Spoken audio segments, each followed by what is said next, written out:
Hi, I'm X O'Connor with Full Circle Music. We're here in our studios in Nashville, Tennessee, and I'm answering your questions about the music industry. So you asked, should I use Pro Tools or should I use Logic? That's a trickier question than it just seems on the surface. So let me try to break it down just a little bit for you guys, give you a little explanation of the strengths of both. Let's start with Logic. Who would I recommend Logic for? If you're like an artist or songwriter or just getting a beginning into making music, or maybe if you've already made music in GarageBand on your phone or tablet or, on your laptop or something like that, then I would say Logic is the path to start out on. Why is that? Because, well, if you're in GarageBand, you already kind of have a feel for the environment of it. But overall, Logic is very user-friendly and things are located in pretty commonsensical places, so it's easy to get up and making music really quickly. Logic has got a lot of sounds and different instruments built into it, so you don't have to buy a lot of third-party instruments or software to kind of get going with music making. It's all really right there at the one price, ready for you to use. It's easy to manipulate MIDI. You can just pretty much put the track in red, and if you've already got your keyboard hooked up, it's going to see it. You're just ready to go. It's super simple to get started with. What's it not as strong with? I would say recording and editing audio are where Logic is a little more complicated. The audio routing can be a little more convoluted. The actual editing of audio, I feel like, is a little more complicated than it needs to be, especially given how easy it is to manipulate MIDI inside of Logic. So again, who would I recommend Logic to?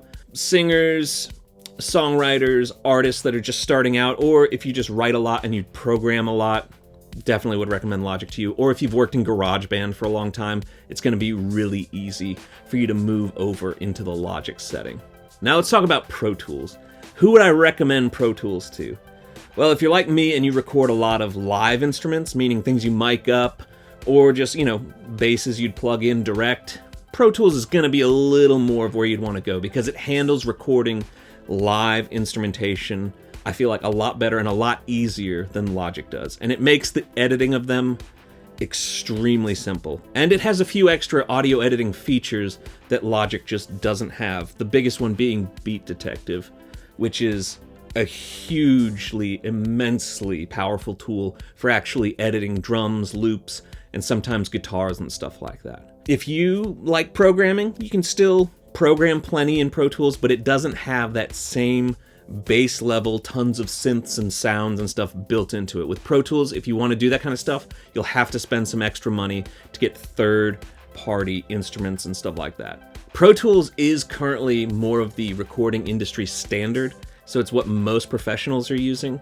So a lot of times when we send songs off to mixers and different other producers, Pro Tools will be the format that they use, but Logic is catching up really quickly. I think here at our studio, we work probably 50-50 Pro Tools to Logic, because like you've heard, they both have kind of their strong suits. I love programming in Logic, but editing in it drives me mad. So a lot of times, I just start everything over in Pro Tools, bounce a little to mix, send it into Logic, play all my instruments in there, and then export all that back into Pro Tools. So you can kind of do a combo if you want, because again, they both have their strengths.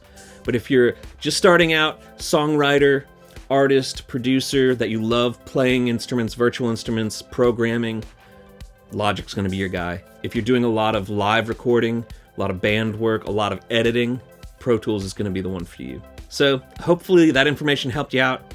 Use what I've told you, make your decision. It's going to be fun either way.